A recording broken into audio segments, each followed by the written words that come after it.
It's a beautiful day. Oh, oh, oh, oh, it's a beautiful day. Oh, oh, oh, oh, it's a beautiful day. Oh, oh, oh, oh, I just wanna be here without you. I don't know how it ends. I almost switched to my first language. I was making a video in my first language, and I don't know anymore whether I'm speaking English or am I speaking, whatever my first language is. Everything has become a blur, And that's me in a nutshell. I just cross boundaries of religion, of sexuality, of nationality, of race even. I mean, absolutely everything, everywhere, all at once. I remember my first son's godfather, one of my best friends from somewhere upstate New York, a place called Lowville, something like that. He told me about cow tipping. They used to do that. When cows sleep at night, they sleep like while standing up. So they would like get drunk and go and like run and bump into cows and try to like push them over. Cow tipping, it's a drunk activity in upstate New York. He had a ring phone on his phone, a song by Green Day. Do you have the time to listen to me whine about nothing and everything all at once?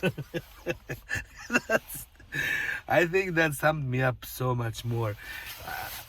I think people know me much better than I know myself, honestly. And in words of a famous philosopher, no man is a stranger but to himself.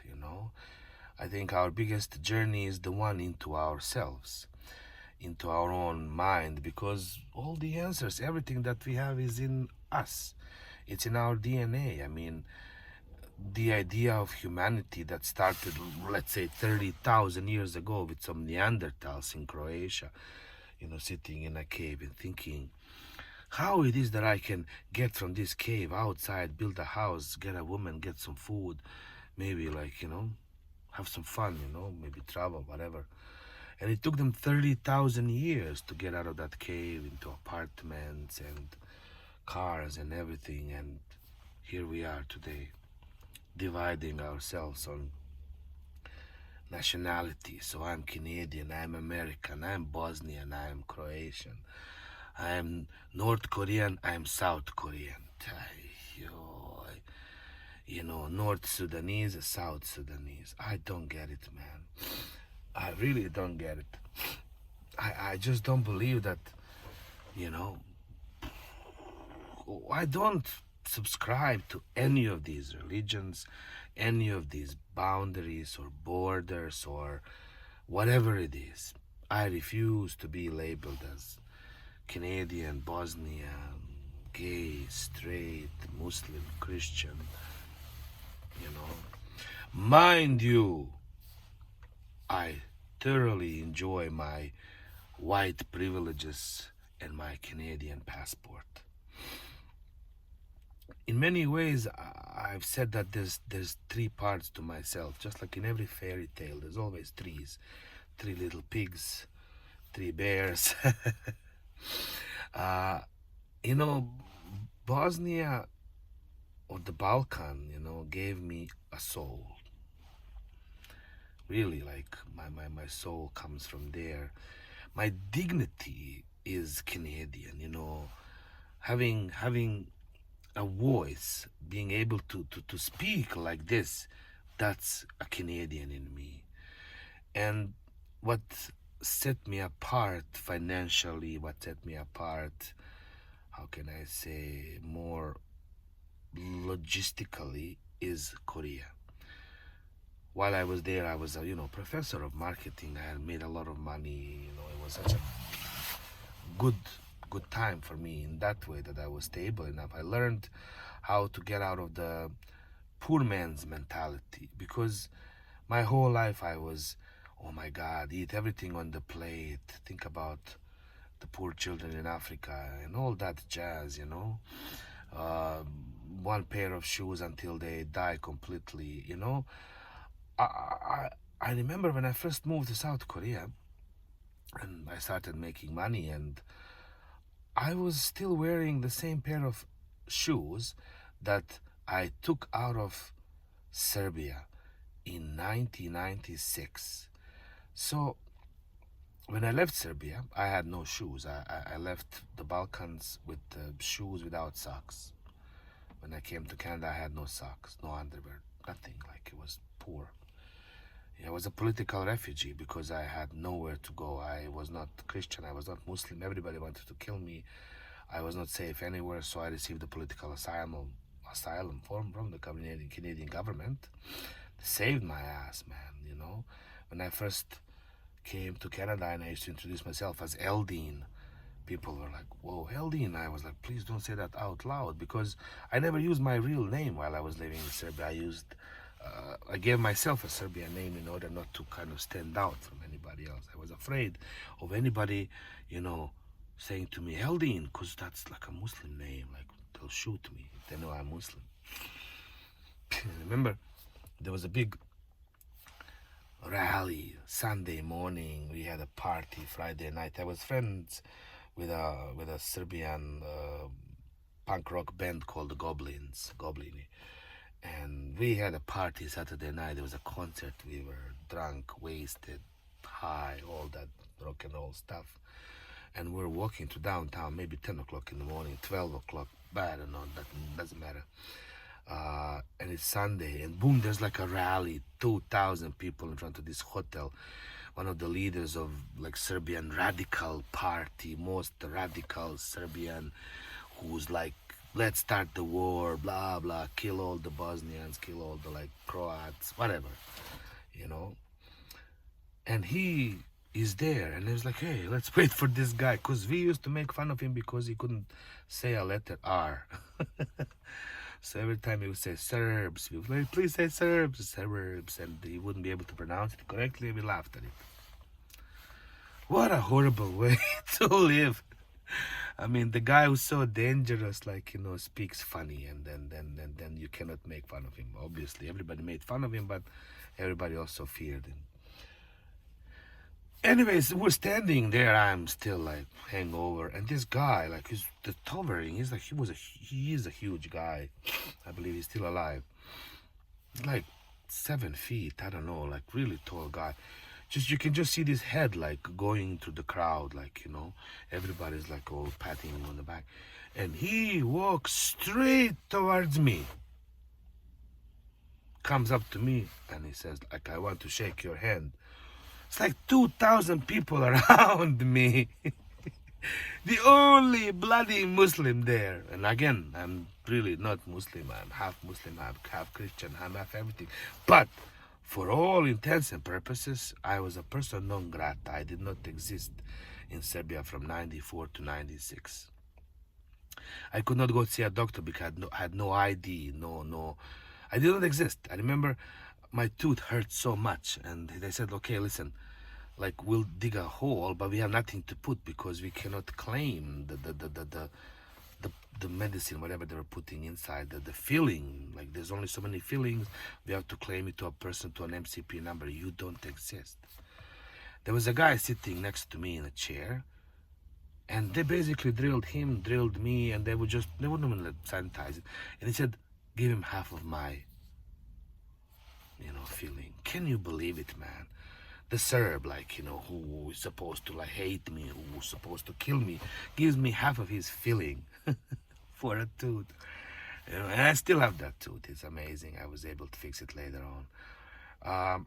Amazing. I mean, so many people have saved my life, like during that time in Serbia. But officially, everybody was hating each other. But in reality, like I said, I was partying with Serbs. We were having the best time of our lives. But incognito, because nobody had to know. Nobody could know that I was Muslim, because officially, if they would know that I was a Muslim, and then everybody would kind of turn against me. So this guy walks straight through the crowd, the leader of the biggest Serbian radical opposition party, blah, blah, blah, and comes up to me, my brother Serb. I want to shake your hand. Thank you for being here. I guess he thought because I had long hair, I had earrings, I looked like an overweight Jesus, I was a rock and roll musician, and he just liked the fact that these like long-haired freaks that they used to call us were there at parties supporting him because everybody else was just like a farmer, with a bunch of rock stars. It just, but not knowing that truly we're enemies. And that speaks so much about the stupidity. Imagine like figuring out who Canadian or who American is or who South or North Sudanese is. I remember during the like Rwanda genocide, how did they know who was Hutu, who was Tutsi? Man, it was just such a stupid thing, man. This whole being in a cage, remember working as a security officer at one of the clubs downtown, and one of our head securities, this man who was like a mentor to me. He taught me about how to be a security officer slash bouncer in a nightclub. Taught me about people, how to approach them gently, the soft skills, knowing when to use soft skills, knowing when to use hard skills, because a lot of times I would go up to a person and kick them out of the bar without having to even raise my finger. They would go out and give me a hug, thank you so much, rather than like antagonizing them. So I learned so much from this gentleman. He was such an inspiration. He spent like years working in a strip club. You can imagine what kind of people he would meet there and how he learned his skills. Amazing. Yeah, he told me the story of the elephant, and that's a famous story about a little elephant who was tied to a little tree growing up, and he grew and grew and became a huge elephant, bigger than the tree, but he was still tied to that tree, and he thought, I'm tied to a tree, I can nowhere go, I can't go anywhere. Cheers. The reason why I'm doing this video today is to talk exactly about that. This thing that unites us more so than divides us, it's kind of a mystery to me. There are these children's songs. One of them that I just learned in my school. Our music teacher was teaching a Japanese children game called Kagome. And the melody goes Kagome, Kagome. It goes like ring around the rosy, a pocket full of posy, or in Bosnian language or Serbian, whatever, ringe ringe raya, dosho chikapaya. So we have one melody, one game that shows up in North America, that shows up in Europe, that shows up in Japan around the same time, like a long, long time ago. Before internet, before phones, before anything. And I ask myself, how did this melody and this game travel all around the world and become accepted by all the people? Was it imposed? Was there like a traveling, advertiser for this game who would go, from village to village and say, okay, this is how it's done. This is how it's done. And I learned about that, after all, my initial training here in Canada was as a social and cultural anthropologist. So I studied about human culture and how our culture is influencing our everyday life, politics, sexuality, all that jazz. So it's interesting, in Japanese version of that Ring Around the Rosy, which is also another story about Ring Around the Rosy, Pocket Full of Posy, is about actually the atomic bomb, because children go in the circle and they say we all fall down because the bomb hits and everybody dies. That's one explanation, but the Ring Around the Rosy is much older than the atomic bomb. The atomic bomb was in 1945, and that song is much older than that. So there are so many different, versions and explanations about it. Just like there are about Kagome in Japan. I love Japan. I've been there so many times. I'm a bit of a Japanophile. I learned so much about it. It's an interesting culture, another culture that's like completely thinking we're unique, we're Japanese, just like Koreans, we're Chinese, even though for 5,000 years they have been fighting, intermixing, mixing with each other, so it's impossible to say that I'm Chinese or I'm Korean or I'm Japanese. They are mixed, just like all of us are. So, roughly translated, this poem says, caged bird, when will you be free? In the morning, a crane and a frog have escaped. Who is behind you? Something like that. So the thing is, there's no commas, there's no periods. Everything is said kind of in one line. So you don't know whether, cage birds is applied like, will you escape in the morning, or the animals that bring good luck and good fortunes in Japanese tradition, the crane and the frog, I believe, have already escaped. And who is behind you? So it is left to anybody's interpretation. Children just memorize it as it is and play it, and everybody goes around in a circle. There's a person in the middle who's blindfolded, which reminds me, the same thing goes around. And look at what Muslims are doing. They walk around Kaaba. We were told that the human energy of that's accumulated by walking around is similar to something that Tesla talked about, that the Tesla coil, the energy that's connected, and then the energy that's connected by humans walking around this holy stone in Kaaba, and that stone emits some sort of energy into the universe. Just like, by walking around a person, you sort of bewitch them, you send some sort of energy to them. It's all very ritualistic and very, very energetical, how this game is played. So the explanation of caged bird, is that this is probably a poem about a prisoner who is waiting in his cell to be executed by beheading in the morning. How did they get to that?